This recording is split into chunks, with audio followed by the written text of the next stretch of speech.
Welcome to the White Sox REKAP Podcast. I am Ryan McGuffey. Well, it didn't take long after BA and I's last edition of the podcast. The White Sox struck over the weekend, landing Mune. I like that his name is Mune. We got an abbreviation. BA calls him M&M. He calls himself Mune. Mune Murakami is a Chicago White Sox, the Japanese slugger, left-handed slugger who hit 56 home runs in a season just in 2022, which is the Japanese single season all-time lead, is now a member of the White Sox on a 2-year, $34 million contract. His market, once thought to be very rich and plentiful on 5 to 6 year deals, started to shrink. And Chris Getz and the White Sox about a week ago got more and more involved. And over the weekend at midnight, roughly midnight, Saturday into Sunday morning, Chris Getz was awoken with a phone call that Mune Murakami is a Chicago White Sox. So we're going to break it down. What does this mean? Are the White Sox flipping the script and going to spend more as they trend towards that Cincinnati Reds club that BA and I want them? And it's all brought to you by SinusandSnoringMD.com. Cap, my great partner here at the REKAP, this guy was a snorer like you'd never believe. And then his wife, Mindy, said, no more. You're not going to sleep here. If you're going to keep snoring like that, you got to call my friends at SinusandSnoringMD.com. You could do the same. They speak English, Spanish, and Polish. They have locations in Oak Creek, Kenosha, Wisconsin, Mount Prospect, Lombard, and monthly Elgin pop-ups. It's winter. It's cold. And don't let the allergies sneak up on you. Start your season the right way. Visit SinusandSnoringMD.com or call 847-886-0875. I recommend SinusandSnoringMD.com because my guy BA, he snores. And I'm like, dude, you got to call our people. Mune Murakami is a Chicago White Sox. 2 years, $34 million. And they added a reliever to boot as well. We're going to discuss it on this edition of the White Sox REKAP Podcast, and it starts right now.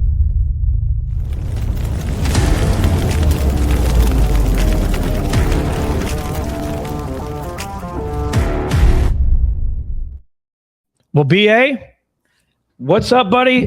We're taping this just a day before Christmas Eve and the Christmas season. So Merry Christmas to all of you listening. Merry Christmas to you, BA. And the White Sox, all of a sudden, are a lot more interesting with the addition of Mune Murakami. I liked how you nicknamed him on the last podcast we did, M&M. I put it out there that the White Sox were in the market and that his name was floated. I didn't know it was going to be that quick. His deadline was the 22nd, and on Sunday, the White Sox announced he's a new member of the Chicago White Sox. Now, look, all we've really seen, you and I, is the same video clips most people have seen on social media. But if you look at the stats and you look at the power, he's graded in some people have him as an 80 power, which you can explain what that means. But 70 to 80 power across the board. This guy's 25 years old. He was once thought to be a Shohei light, so to speak, because he doesn't pitch, but that type of power. And that's why a lot of people thought, when you look at MLB trade rumors and you look at ESPN, their predictions were, we had a 6-year for 22 per, I believe, was a contract, and there was a 5 for 95. So the market for this guy was originally robust and big. And then I think there's some flaws about defensively, what type of player is he, and then a high strikeout rate. But your take on the White Sox getting creative and signing Murakami to a 2-year deal? Well, you better believe they're going to be a play on words here. Like M&M, there'll be a sponsorship in order here. Like, hey, let's call it what it is. The guy's not going to win any physique shows anytime soon. I mean, the body's going to be a concern, but hey, it plays, man. The one thing that I love about baseball, that I've always loved about baseball, you take a Paul Konerko and go tell him to play basketball, we're in trouble. Like some guys are just built to play baseball, and I think that they'll be able to. He'll be serviceable at first base, DH, but that bat will be in the lineup every day. And let me tell you, man, like that $34 million seems like a steal for somebody with his type of power. I mean, look at what we're doing nowadays with the average and everything. You hit 220 with 40 homers next year, the White Sox fans are going to be pumped. Look. If this guy hits 30, okay, I know it's not always going to translate that, he's going to hit 45 or 50 home runs, but there's a lot that does translate. And not just that, the resources that they have in Major League Baseball are not the same as they are in Japan. he is probably going to initially have to get his feet wet in April and May. But I look at this from a protection standpoint, BA. I look at this for breaking up Kyle Teal and Colson Montgomery. And look at that lineup all of a sudden with the raw power, because Teal's going to hit 20 plus. Colson, we know now, is a 30 plus home run type hitter. And now you add Mune to the mix. That 3-4-5 gets a little bit more interesting to game plan around for the Chicago White Sox. Yes, you're hanging your hat on a lot of development and guys taking the next steps in Teal and Montgomery. But that type of power, this team has struggled to hit home runs for the last 6, 7, 8 years. And you're talking about doing it from the left-handed side of the plate. I give the front office a lot of credit here because I'm not sure that they thought that they would be in the mix. I listened to some of the Chris Getz availability yesterday and some of his interview with our Chuck. And I think they were realistic to know early on in the process, they probably weren't in the 5 and 6 year type deals. But as this thing started to shrink and the market and the teams started to go, I don't know, let's wait and see, the White Sox got involved. And the Red Sox were involved at the end. The Pirates were involved at the end. But at the end of the day, Murakami picks the White Sox. I've seen some people say soft landing spot, but I looked at what Jeff Passan said. Jeff Passan called him the best bat remaining on the market. Think about that. That's Kyle Tucker. I don't think he's saying the best player, but the best power bat remaining on the market. And Ryan O'Hearn just signed with the Pittsburgh Pirates this morning as we tape this for 2 years, $29 million. 32 years old. You compare the two for 29, and O'Hearn was linked to the White Sox versus the upside of a 25-year-old Murakami. You just talked about this being a steal. Doesn't that tell you that? O'Hearn for 29 or Murakami for 34? Give me the question marks and that power at a 25-year-old body. Yeah, and we don't know the details in their entirety yet. Obviously, the White Sox may have found something, or maybe somebody saw something on a physical that they didn't love in order to give this guy 5-6 years. But I'll tell you what, at 2 year, $34 million, I'm taking that all day. The guy's power is going to be there. Japan's highly competitive. The Yakult Swallows have always been predominantly one of the best teams in that league. He's doing it at a high level. It translates over here. The only thing that would concern me a little bit is just the same concerns we have for Colson at the beginning of next year, right? Like, how long is that learning process going to take where he starts the year as a White Sox? He's not going in there coming from AAA. The team's not already terrible. It's like there's going to be a lot of buzz when we come out of the gate in spring training, right? The White Sox are going to be 0-0.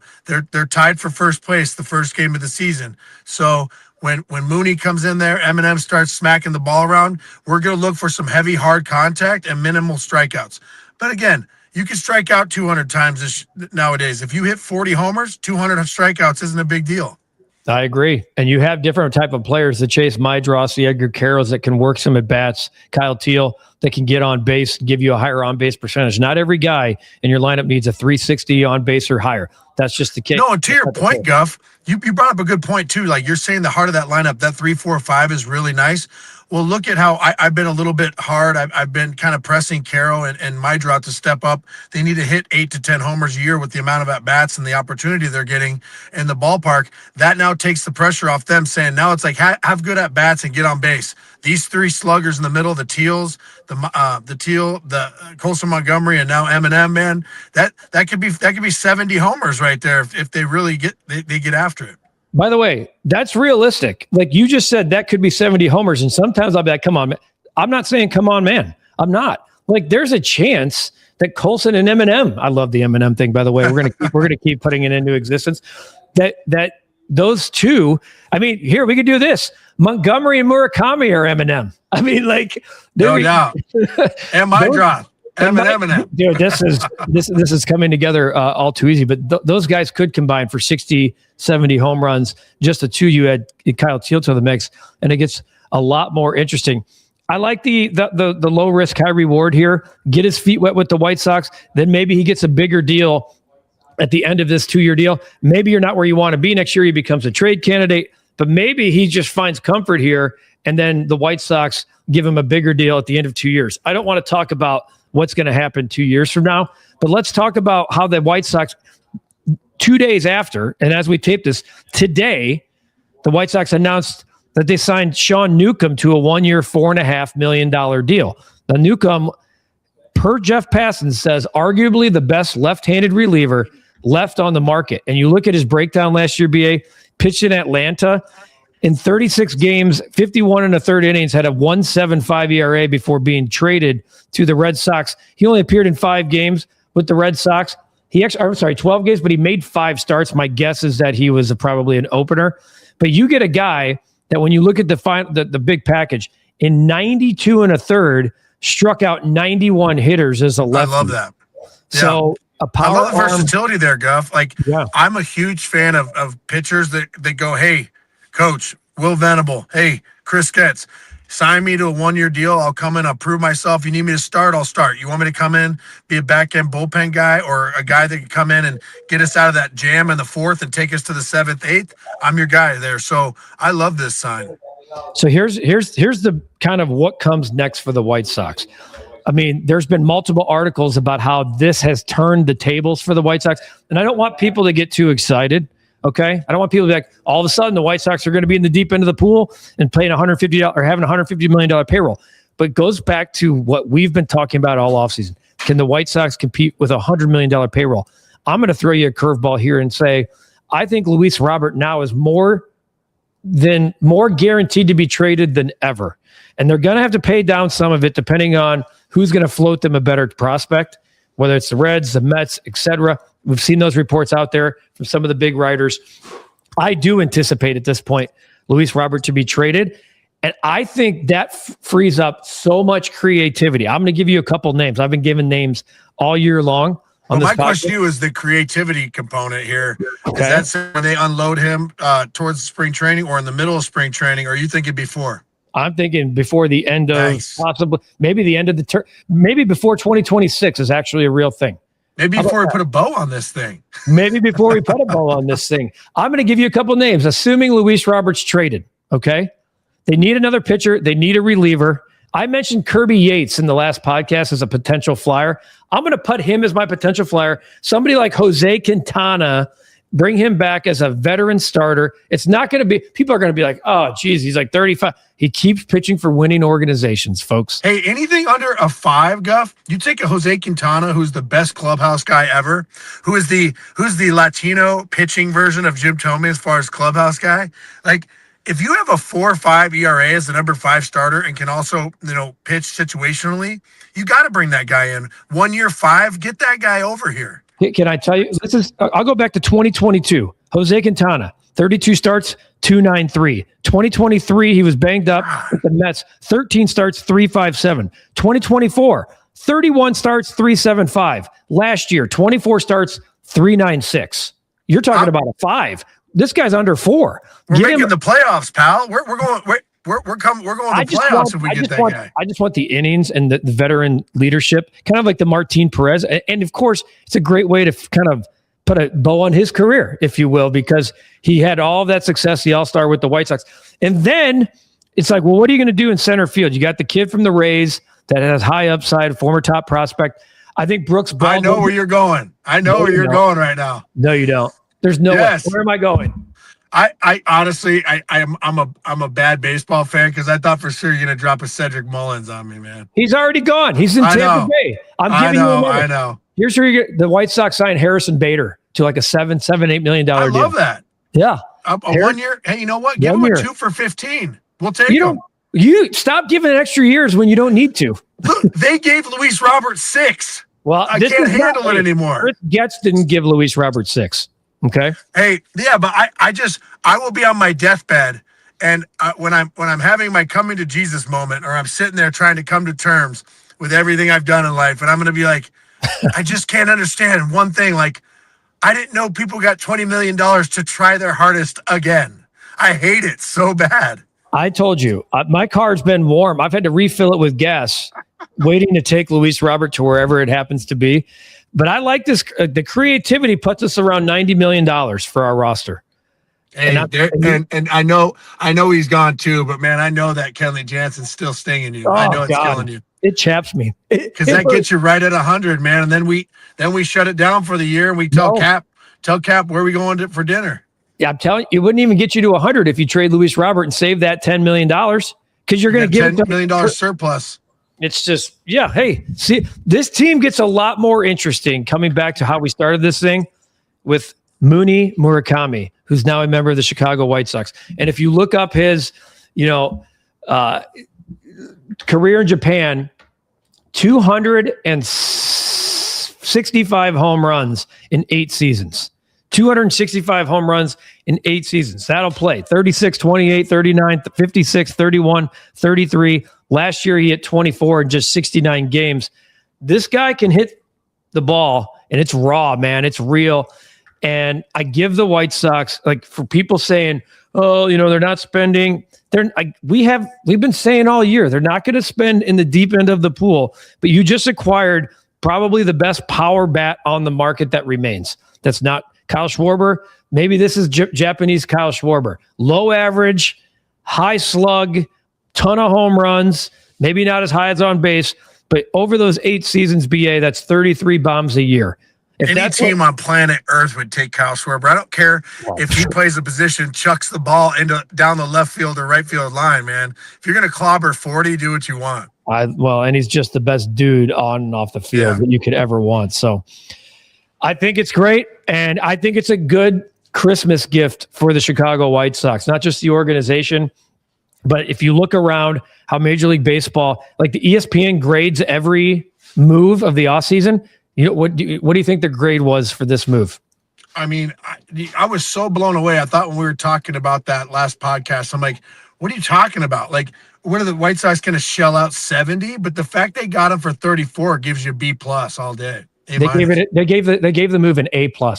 Wow. They gave the move an A+ because of where this guy was thought of at the beginning, like at the end of the season and into the GM meetings, how the White Sox got it, because their thing is, look, this is the ultimate low risk, high reward. I've said, oh my gosh, it's crazy. Even if the guy just ends up coming here for 2 years and hits 20 home runs in each of the 2 years, it's a no loss. There's sponsorship money that comes with it. I looked him up in Japan, dude. He's all over billboards over there. So yeah. By the way, you're late. You forgot to add an additional service fee to the salary cap. There, this is the translator for about 80 to 100. Well, yeah. Well, he was pretty good, by the way. I watched him on the press conference. I was like, this guy actually is a legit translator. So, hey, field your position and be able to pick the ball out of the dirt. If you could do that as a first baseman, you're golden. Hit homer, strike out. Just like when Mydroth or Montgomery just throws a sinker into the dirt and it's bases loaded, 2 outs, and it's the 3rd out, just pick it. Like, you can do that. You could buy yourself a lot of time over there. And that's why Andrew Vaughn didn't buy himself any time, because the bat wasn't there and he couldn't pick it. And Paul Konerko, to me, was one of the most underrated pickers I've ever seen in my life. So maybe Paulie in spring training gets a little service fee for coming on over to the ranch and help him understand how you PK. I never like when I see position, third base / first base / D.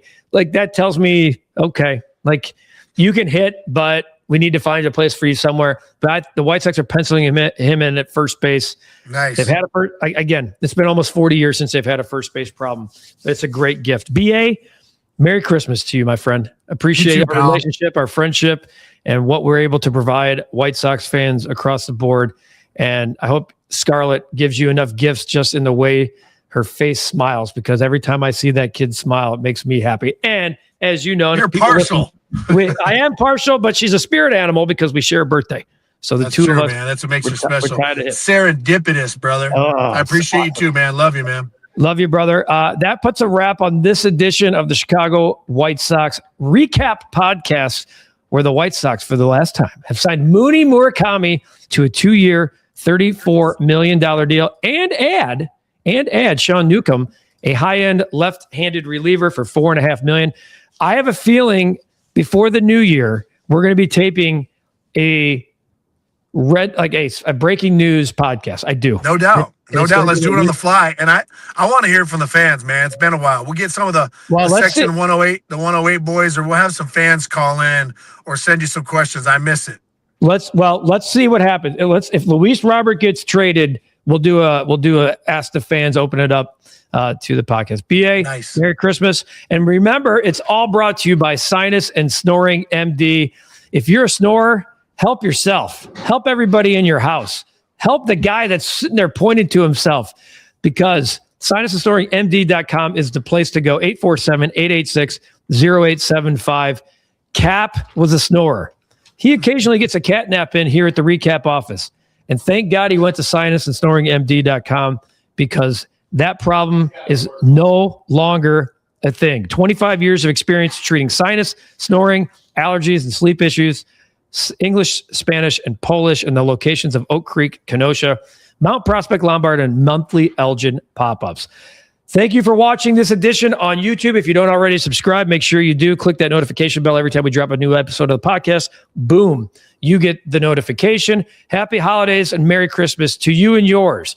Whether you're listening on audio form or watching here on YouTube, this has been the White Sox Recap Podcast here on the Recap channel on YouTube. BA, Guff, we'll see you next time. Take that.